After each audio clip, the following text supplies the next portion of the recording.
শবে বরাতের কোনো আমল আছে কিনা, শবে বরাতের রোজা ও নামাজের নিয়ম কি? সবচেয়ে বহুল জিজ্ঞাসিত প্রশ্ন এখনকার।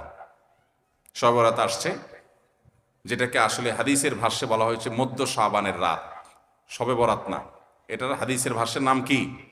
মধ্য শাবানের রাত। এই মধ্য শাবানের রাত বা মধ্য শাবানের রজনী, এই রাতে যেটাকে আমরা শবে বরাত বলি, এই রাতের নামাজের নিয়ম কি? কয় রাকাত পড়তে হবে, কোন রাকাতে কোন সূরা কতবার পড়তে হবে, এটা বহুল জিজ্ঞাসিত একটা প্রশ্ন। এবং এ ব্যাপারে আমরা অনেকে জানি যে শবে বরাতের নামাজে এত রাকাত পড়তে হবে, সেখানে সূরা কুল হুয়াল্লাহ, ইখলাস এতবার পড়তে হবে, ইত্যাদি ইত্যাদি। লাইলাতুল কদর ছাড়া অন্য যে সমস্ত রাতের ফজিলত আছে, এর মধ্যে 10টা রাতের কথা আল্লাহ তাআলা শপথ করেছেন, ওয়াল ফাজরি ওয়া লায়ালিন আশর। সে 10টা রাত হলো জিলহজের প্রথম দশক। খবরও নেই আমাদের দেশে মানুষের, যে রাতগুলোর শপথ আল্লাহ কোরআনে করছেন, কত ফজিলতপূর্ণ, কিন্তু জিলহজের প্রথম দশকের রাতের কোনো বিশেষ ফজিলতের কথা আমরা কয়জনে জানি? যাই হোক, মধ্য শাবান রজনীর কথা আমরা বেশি জানি শুধু না, সবচেয়ে বেশি আমরা এ রাতে ইবাদত বন্দেগীর চেষ্টা করি। তো সবচেয়ে বেশি চেষ্টা তো হওয়া উচিত হলো লাইলাতুল কদরে। এর পাশাপাশি যদি কেউ মধ্য শাবানের রাতে আল্লাহ তাআলার ক্ষমা লাভের চেষ্টা করে, সেটা দর্শনীয় না, সেটা জায়েজ। এ রাতের এতটুকু ফজিলত অবশ্যই প্রমাণিত যে আল্লাহ রাব্বুল আলামিন এ রাতে হিংসুক ছাড়া, মুশরিক ছাড়া বাকি মানুষগুলোকে সাধারণ ক্ষমা ঘোষণা করেন। অতএব এ রাতের একেবারে কোনোই ফজিলত নেই, ব্যাপারটা সেরকম না। বিভিন্ন হাদিসের আলোকে এটুকু অন্তত সাব্যস্ত হয় যে আল্লাহ তাআলা হিংসুক এবং আপনার মুশরিক ছাড়া, মানুষের পিছিয়ে লাগে শত্রুতা, এই মানুষটা বাকি মানুষকে মাফ করে। তাহলে মধ্য শাবানের রাত বা যেটাকে শবরাত বলছি আমরা, এই রাতের মূল আমলই হলো, এটাকে কেন্দ্র করে মূল আমলই হলো নিজেকে শিরক এবং হিংসা থেকে পরিচ্ছন্ন করা, সাধারণ ক্ষমার উপযুক্ত করা। এটা হলো মূল আমল, বাস। এর বাইরে আপনি ক্ষমা লাভের জন্য যদি চেষ্টা করেন, সেটা কোনো দর্শনীয় বিষয় নয়। তবে এই রাতকে কেন্দ্র করে বিশেষ ফরম্যাটে নামাজ, রাত জেগে, তারপর বিশেষ ফরম্যাটে ইবাদত, এই সূরা এতবার, এই নামাজ এত রাকাত, এরকম কোনো কথা কোরআন হাদিসে বর্ণিত হয়নি। এগুলো আমরা মন গড়া বানিয়ে নিয়েছি। এবং যদি এরকম কোনো ফরম্যাট আমরা ঠিক করে নিয়ে সেভাবে ইবাদত করাটাকে আমরা এ রাতের আমল, শরিয়া সিদ্ধ আমল মনে করি বা সুন্নাহ আমল মনে করি বা কোন নির্দিষ্ট আমল মনে করি, তাহলে বেদাতে পর্যবেসিত হবে। অতএব বাড়াবাড়ি এবং ছাড়াছাড়ি এই দুইটাই আমাদেরকে পরিহার করতে হবে। যতটুকু আছে ততটুকু আমরা আমল করব এবং এসে আমল অনুযায়ী আমরা চলার চেষ্টা করব। শবে বরাতে সবচেয়ে বেশি মানুষ মসজিদে কেন ভিড় জমায় বলেন তো? শবে কদর বেশি ফজিলতপূর্ণ না এই রাত? শবে কদর কোনো তুলনা আছে শবে কদরের সাথে কোনোটার? কিন্তু শবে কদরে কি এত মানুষ ইবাদত বন্দেগী করার চেষ্টা করে শবে বরাতে যত করে? কারণ কি? মিষ্টির জন্য বলে, খারাপ বলেন নাই। আমি ছোট থাকতে যখন মাদ্রাসায় পড়ি, লজিংয়ে ছিলাম এক বাড়িতে, আমার মনে আছে এক মসজিদে সারা রাত শবে বরাতে এরকম দোয়া দরুদ হয়েছে। এবার শেষে মিষ্টি বিতরণ হচ্ছে, জিলাপি দিত আর কি তখন। তো জিলাপি দেওয়া হচ্ছে, তো এক আল্লাহর বান্দা তার যে জিলাপি দিচ্ছে সবাই দুটো দুটো করে দিচ্ছে, ভুলে তার একটা পড়ছে আর কি। পরে সেই জিলাপিটি নিয়ে এসে বাইরে ওই মুয়াজ্জিন বেচারার 14 গোষ্ঠী গালিগালাজ করতে করতে বলতেছে যে সারা রাত বেটা সবচেয়ে বেশি কানলাম আমি, আর দিছে আমার একটা।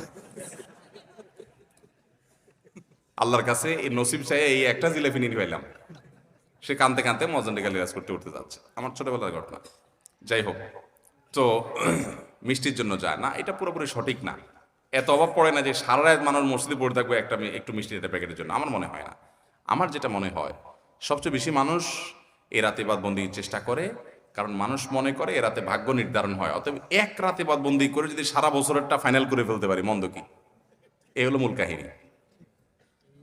আল্লাহ তাআলা আমাদেরকে বিশুদ্ধ পদ্ধতিতে ইবাদত বন্দেগী করার তৌফিক দান করুন।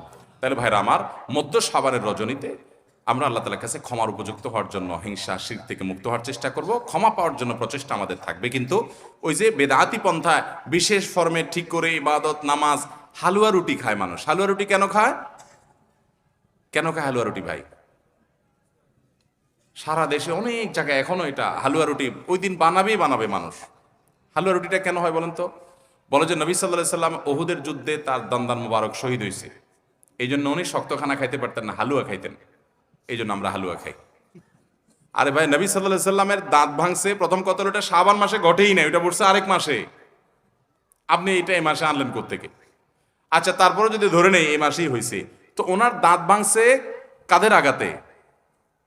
মুশরিকদের আঘাতে, তাই না? আল্লাহর দুশমনদের আঘাতে।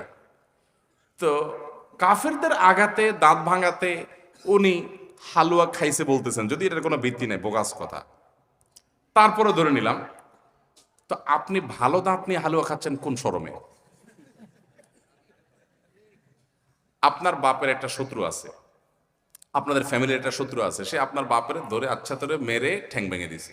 আপনার বাপ বেচারা ওই ভাঙা ঠ্যাং নিয়ে একটা লাঠি নিয়ে ভর করে করে খোড়ায় খোড়ায় উনি হাঁটেন, কারণ পা ভেঙে গেছে বেচারার।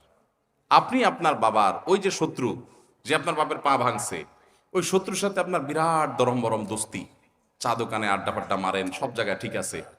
কিন্তু বাড়িতে আইসা বাপের সামনে আপনি ভালো পাও নিয়া একটা লাঠি নিয়ে আপনি খোড়ায় খোড়ায় হাঁটেন কেন?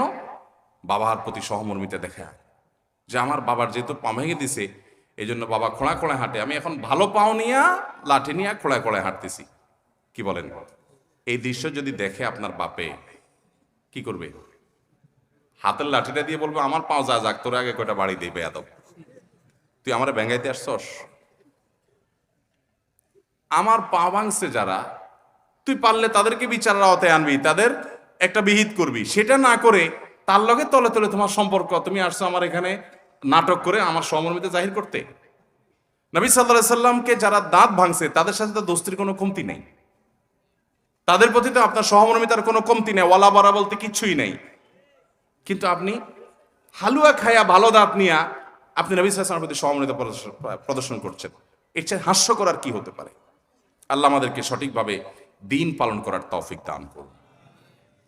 সবরাতে আসলে ওই যে আগে এক সময় আমরা দেখতাম পটকা ফুটতো, বাজি ফুটাইতো, যাক আলহামদুলিল্লাহ এগুলো পুলিশ প্রশাসনের নির্দেশনার কারণে থামছে। এরপরে ওই যে আতশবাজি করা, রাতে গোসল করা, অনেক তামাশা আমাদের সমাজে আছে সবরাতকে কেন্দ্র করে, শত শত বেদাতের আয়োজন এই রাতকে কেন্দ্র করে আছে। আল্লাহ আমাদেরকে এগুলো থেকে বেঁচে থাকার তৌফিক দান করুন। আমরা আল্লাহর কাছে ক্ষমা লাভের চেষ্টা করবো, আল্লাহ আমাদেরকে ক্ষমা লাভ করার, ক্ষমা পাওয়ার তৌফিক দান করুন। আঠা দিয়ে ইঁদুর মারা ও ইলেকট্রিক ব্যাট দিয়ে মশা নিধন করা কি জায়েজ আছে না হারাম? আঠা দিয়ে ইঁদুর মারার যে একটা সিস্টেম আছে আমাদের দেশে, এটা জায়েজ নাই, এটা কোন অবস্থাতে জায়েজ নাই। কারণ এটা খুবই মর্মান্তিক, এটা খুবই অমানবিক, এটা খুবই অমানবিক। কারণ আঠা দিয়ে ইঁদুর মারার এক দুইটা দৃশ্য আমি দেখেছি। এখানে যেটা হয়, ইঁদুর আঠার উপরে উঠে গেলে এরপরে দেখা যায় ওই অবস্থায় তার মৃত্যু হওয়ার আগ পর্যন্ত সে ওই আঠা থেকে তার নড়তে পারে না, ওই অবস্থা পড়ে থাকে। এবং যে ব্যক্তি ইঁদুর ধরার জন্য ফাঁদ আটছে আঠা দিয়ে, ওই ব্যক্তিও আর ওই ইঁদুরকে আঠা থেকে বের আলোক করতে পারে না। আলোক করতে গেলে চামড়া শরীর সব আলাদা হয়ে যায়, ছিঁড়ে যায় জীবন্ত। তো এতটা অমানবিক ভাবে তাকে হত্যা করার কোনো প্রয়োজন তো আপনার পড়ে নাই। আরো তো বহু পদ্ধতি আছে, তাকে আপনি হত্যা করেন, বিষ প্রয়োগ করে হত্যা করেন। যে প্রাণী আপনার উপদ্রব করে, আপনার কষ্ট দেয়, আপনি তাকে হত্যা করতে পারেন আপনার উপদ্রব থেকে বাঁচার জন্য, সেটা জায়েজ আপনার জন্য।